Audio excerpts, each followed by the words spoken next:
The human voice is a remarkably swift instrument. An average speaker can produce around 150 words per minute. A passionate orator can easily exceed 200. A fast-talking witness can easily exceed 200. The hand, however, is a much slower servant. Most of us struggle to write legibly at more than 30 or 40 words per minute. This vast gulf between the speed of thought and the speed of the pen has vexed humanity for millennia. It is a fundamental problem of communication. How does one capture the fleeting river of speech before it vanishes into the ether? The answer, for centuries, has been the elegant and ingenious art of shorthand. Shorthand is, at its core, a system of radical abbreviation. It is a secret language of dashes. It is a secret language of curves. It is a secret language of dots. It is a way of writing that abandons the familiar shapes of the alphabet for a more efficient symbolic code. Think of it not as writing, but as drawing the sound of words. This quest to write as fast as we speak has been a constant companion to civilization. Its practitioners have been the quiet, indispensable figures in the halls of power, the courts of justice, the newsrooms that shape our understanding of the world. They are the silent partners to history, capturing its first draft. The desire to write faster is nearly as old as writing itself. One of the earliest known systems can be traced back to ancient Rome. Marcus Tullius Tiro, slave and later freedman of Cicero, developed a system of abbreviations around 63 BC. Known as the Tironian notes, thousands of symbols helped him record Cicero's speeches in the Senate, a monumental achievement. For the first time, ephemeral speech could be captured accurately. Tiro's system was taught in Roman schools and remained in use for over 1,000 years. After Rome's collapse, shorthand faded during the Middle Ages. Literacy was rare, confined to monastic scriptoriums. Copying manuscripts was deliberate and slow. The need for rapid transcription didn't exist widely. At the Renaissance, the need re-emerged with the dawn of the modern era. Commerce, legal proceedings, parliamentary debate reignited demand for swift scripts. Timothy Bright is credited with the first modern shorthand in 1588, a crude word symbol system. The first great system to achieve widespread international success was Pitman shorthand. Invented by Sir Isaac Pitman, an English educator, first published in 1837. It was a work of phonetic genius. Pitman's system is based entirely on the sounds of English. It ignores silent letters and inconsistent spellings. The consonant F is written the same whether it's in the word phone, fun, tough. That phonetic purity gives Pitman economy and speed. Pitman is famous for shading, light strokes versus heavy strokes. Those strokes differentiate sounds like PB. A few decades later, a rival emerged across the Atlantic, John Robert Gregg. Gregg emigrated to the United States and published his system in 1888. Gregg is phonetic, but rejects Pitman's thick, thin strokes and position rules. Instead, it's based on natural elliptical handwriting motions. Gregg uses fluid, light line curves and loops, no shading. That makes it smooth and less fatiguing to write. Gregg outlines for can, go, are simple forward-moving curves favored for speed. The third major player, Teeline, is more recent. Developed in 1968 by James Hill, a former Pitman teacher. Hill saw students struggle with steep phonetic systems. He created Teeline as a hybrid based on alphabet letters instead of sounds. Teeline strips words to essential consonants and key vowels, often using the original letter shape. For example, message might be written as MSJ. That alphabetic approach is easier and faster to learn, which helped Teeline become popular with UK journalists. Each system offers a different solution. Pitman, phonetic precision and compactness, but steeper learning. Gregg, phonetic speed with a comfortable, fluid style. Teeline, gentler learning at some cost to top speed. The choice often comes down to accessibility versus long-term speed. That trade-off shaped training for secretaries, reporters, and clerks for over a century. The most fundamental difference between the major shorthand systems lies in their core principle. Are they phonetic or alphabetic? This is the great divide. Phonetic systems, like Pitman Gregg, operate on the principle of writing by sound. They disregard a word's spelling and instead capture its phonetic components. This is an incredibly efficient approach. The English language is notoriously unphonetic. Consider the words bow, cough, through. They share 3 letters, but their sounds are completely different.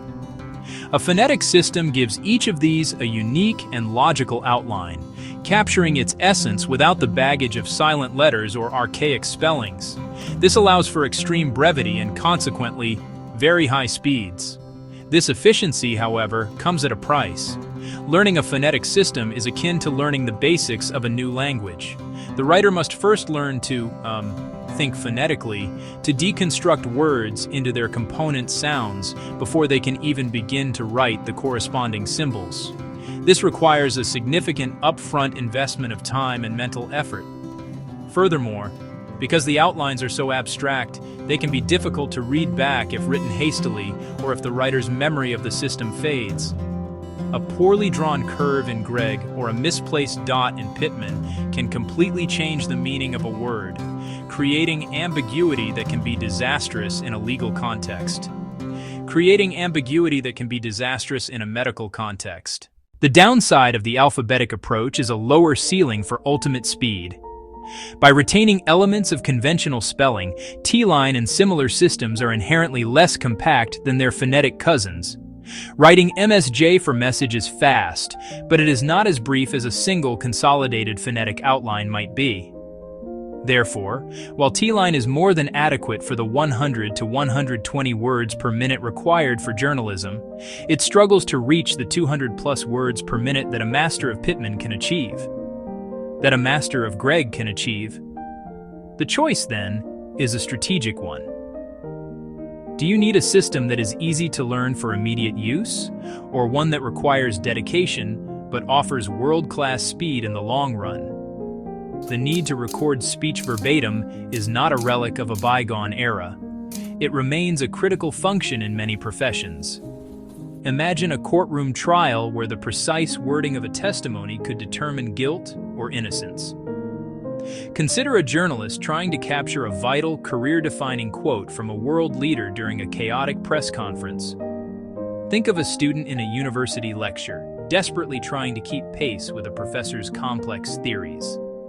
In all these scenarios, the ability to write at the speed of speech is not just a convenience, it is a necessity. Shorthand offers a powerful solution, a bridge across the chasm between hearing and recording. Today, we might assume that digital recorders and voice-to-text software have made such skills obsolete. Yet the opposite is true in many specialized fields. Technology can fail. Batteries die. Background noise can render a recording useless. Transcription software can misinterpret nuance, dialect, or complex terminology. A human mind, trained in the discipline of shorthand, can filter, comprehend, and record with an accuracy that machines still struggle to replicate. It is a tool of active listening, forcing the writer to engage deeply with the spoken word. This is why shorthand, in its various forms, continues to be a prized and surprisingly relevant skill in our fast-paced, information-saturated world. In an age of smartphones that can record every whisper, laptops that can transcribe speech in real time, it is easy to dismiss shorthand as a quaint anachronism, a skill as outdated as the horse and buggy. Yet to do so would be to misunderstand its unique and enduring value. The primary reason for its survival is its reliability. Technology is fragile. A dead battery, a software crash, a corrupted file, or even just a noisy room. A pen and a notebook, however, are foolproof. They are immune to power outages and software bugs. For a court reporter capturing a life-altering testimony, or a journalist securing a scoop, this guarantee of function is not a small matter. It is everything. Beyond mere reliability, the act of writing shorthand is a powerful cognitive tool. It is not passive recording. It is an act of intense, active listening. To translate spoken words into symbols, the brain must engage with language on a deeper level. The writer must listen, comprehend, filter, and transcribe in a single continuous process. This builds formidable powers of concentration and comprehension. Many who learn shorthand report that it improves their focus and their ability to retain information, even when they are not actively writing. It is a mental discipline, a form of brain training disguised as a secretarial skill. In our age of constant digital distraction, the ability to focus so intently is a superpower. So, who uses this ancient art today? Its most visible practitioners are court reporters and stenographers who use machine shorthand, Stenotype, to create real-time transcripts for legal proceedings and live captions for television and events. In the United Kingdom and other Commonwealth countries, journalists are still widely expected to have a qualification in Teeline shorthand, typically at 100 words per minute, to ensure accuracy in their reporting. Beyond these professions, a vibrant community of hobbyists, students, and professionals in various fields use it for personal note-taking, journaling, and meeting minutes. They value the privacy and efficiency it provides in a world where digital data is easily searchable and shared. For anyone intrigued by this intersection of language and speed, the path to learning has never been more accessible. You do not need to enroll in a lengthy college course. The best way to begin is to simply start small. Pick one system that appeals to your goals. Teeline for its simplicity, Gregg for its elegance. Find a beginner's guide online or in a second-hand bookshop. Your first step is to learn the symbols for just 5 or 6 of the most common letters and a few simple words. Spend just 5 minutes each day practicing those forms. Write them over and over. Try to form a simple sentence. This small, consistent effort is the secret. You will be astonished at how quickly this forgotten art begins to unlock a new way of hearing the world and capturing its words. Shorthand, also called stenography, is a method of rapid writing that uses symbols, abbreviations, or simplified letters to represent words, phrases, or sounds.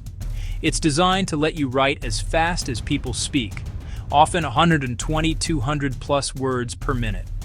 Used traditionally by court reporters, journalists, secretaries, students taking notes.